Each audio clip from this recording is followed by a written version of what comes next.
Hello প্রবাসী বন্ধু টিভির পক্ষ থেকে একদিনের রাতের খাবারের আয়োজন করা হলো।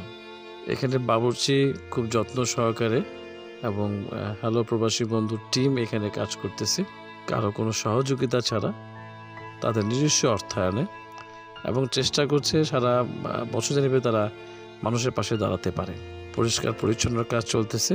এরপর দেশবাসী ও সকল প্রবাসী ভাই বোনদের জন্য মিলাদ মাহফিলের আয়োজন করেছে। বিসমিল্লাহির রহমানির রহিম। কুল হুয়াল্লাহু আহাদ আল্লাহুস সামাদ লাম ইয়ালিদ ওয়া লাম ইউলাদ ওয়া লাম ইয়াকুল লাহু কুফুয়ান আহাদ। আল্লাহ আপনি যখন নিয়ে যাবেন আর কেউ রাখতে পারবে না। জীবনের সেই শেষ মুহূর্তে ইমানে মত নসিব করিয়েন আর জবানে পড়াইয়া দিয়েন কালেমা শরীফ লা ইলাহা ইল্লাল্লাহু মুহাম্মাদুর রাসূলুল্লাহ।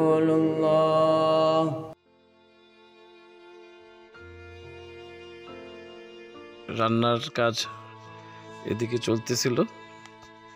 এই যে মশলা কিভাবে মাখানো হয়, পরিষ্কার পরিচ্ছন্নভাবে কাজ করার চেষ্টা চলতেছে এখানে। এবং প্রবাসীর হ্যালো প্রবাসী বন্ধু টিভি থেকে যারা আয়োজন করেছে তারা সবাই এখানে উপস্থিত ছিলেন, কারণ যাতে করে কোনো ধরনের দুর্নীতি বা ময়লা বা কোনো ধরনের প্রয়োজন যাতে কোনো ব্যবস্থা না থাকে, পরিষ্কার পরিচ্ছন্ন যারা কাজগুলো হয় সেদিকে তারা নজর করেছেন।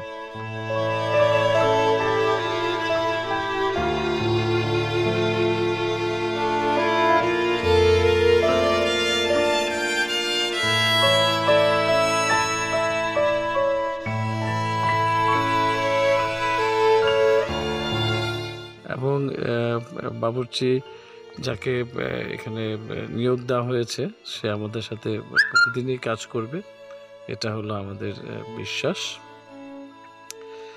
এবং যাতে এইটা দেখার পরে রাতের যে ঘটনাটা আপনাদেরকে দেখাবো সেটা আসলে অনেক আমাদের কাছে অনেকটা কষ্ট লাগছে এবং অনেকটা তৃপ্তি পেয়েছি বলতে গেলে। সেটা এই অসহায় মানুষের পাশে দাঁড়ানো। আমরা হ্যালো প্রবাসী বন্ধু টিভি থেকে আমরা শীতের যে বস্ত্র কম্বল সেটা আমরা উপহার দিয়েছি এবং এখান থেকে আমরা খাবারের ব্যবস্থা করেছি, যেটা রান্নার কাজ এখনও চলতেছে, চলমান।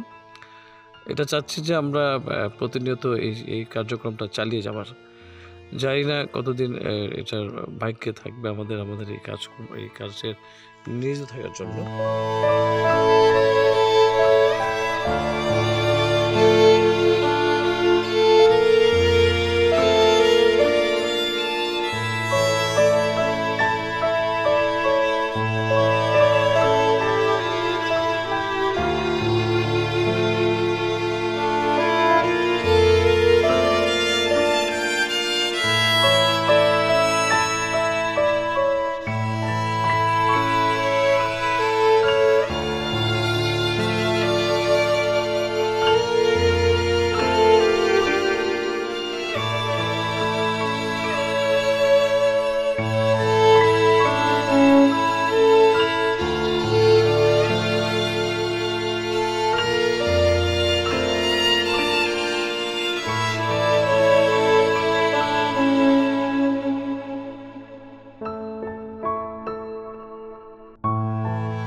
রাদি আহমেদ একজন বালক বলা চলে,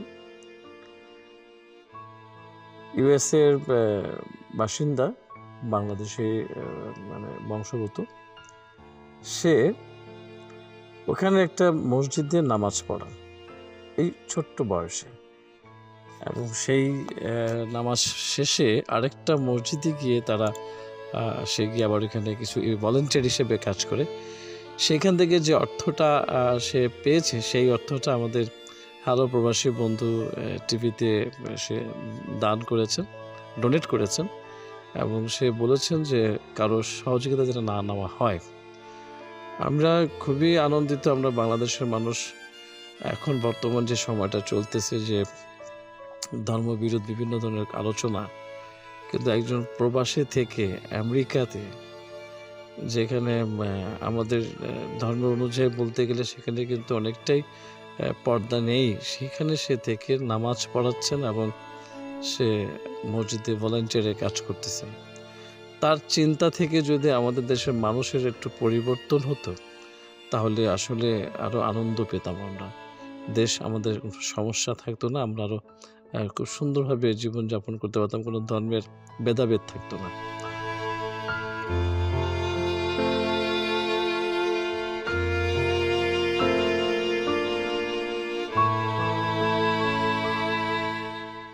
আমাদের প্যাকেজিংয়ের কাজ চলতেছে, দেখতে পাচ্ছেন।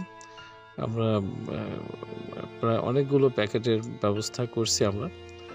জানি না আসলে এই সামান্য কটা প্যাকেট তো আর মানুষের সবার চাহিদা পূরণ করা যাবে না। যদি এরকম করে প্রতিটা স্তর থেকে, এখন যদিও বাংলাদেশে অনেক স্তর থেকে অনেক পরিবার থেকে তারা মানুষের পাশে এসে খাবারের ব্যবস্থা করে দেয়, দুপুরে রাতেও ব্যবস্থা করে অনেক জায়গায় দেখা যায় তারা খাবার দিচ্ছে। এরপর সবাইকে তো দেওয়া সম্ভব, যদি সবাই যদি এগিয়ে আসে তাহলে আমার মনে হয় না যে দেশের যারা এই অসহায় মানুষ তারা খাবার ছাড়া রাত যাপন করবে। যেটা আপনাদেরকে এখন আমরা দেখাবো যে ঘুম থেকে যখন আমরা ডাকি তার লাফ দিয়ে উঠে এবং যখন খাবারটা একটা হাসি দেয়, দিয়ে যে সঙ্গে সঙ্গে হাত ধোয়ার কোনো চিন্তা না করে, কোনো রোগ বেমারের বালাই না করে তারা খাবারের জন্য বসে পড়ে এবং কি যে আনন্দের সাথে তারা খাবার স্বাদ গ্রহণ করতেছে, সেটা আপনাদেরকে দেখাবো যখন আমরা খাবার দিতে যাব। এখানে আমরা অনেক রাত পর্যন্ত, মধ্যরাত পর্যন্ত আমরা এই খাবারের বিতরণটা করি। যেখানে এই দেখতে পাচ্ছেন আমরা শুরু করেছি ধানমন্ডি থেকে। এই ধানমন্ডি থেকে শুরু করার পরে আমরা মগবাজার, মৎস্য ভবন, তারপর দিকে ঢাকা মেডিকেল, আশেপাশে যতটুকু যাওয়া সম্ভব ছিল আমাদের খাবারের মজুদ যতটুকু ছিল আমরা সব জায়গায় যাওয়ার চেষ্টা করেছি। আমরা আসলে খুবই আনন্দিত এবং অসহায় মানুষের যে খাবারের তৃপ্তিটা, তারা যে আল্লাহর কাছে ফরিয়াদ, যাতে আমাদেরও ফরিয়াদ সবার কাছে, যারা বিত্তবান আছেন তারাও আপনারা এই গরিবের পাশে চলে আসেন, অসহায় মানুষের পাশে চলে আসেন, তাহলে এরা তো এই অনাহারে থাকতে হবে না তাদের। আমরা চেষ্টা করেছি, আমাদের জন্য দোয়া করবেন। এসপিবি টিভি, হ্যালো প্রবাসী বন্ধু টিভির জন্য আপনারা দোয়া করবেন, আমাদের সাথে থাকবেন এবং সাবস্ক্রাইব করবেন, যাতে করে আমরা অন্তত আপনাদের সহযোগিতায় আমরা আরও সামনের দিকে এগিয়ে যেতে পারি। ধন্যবাদ।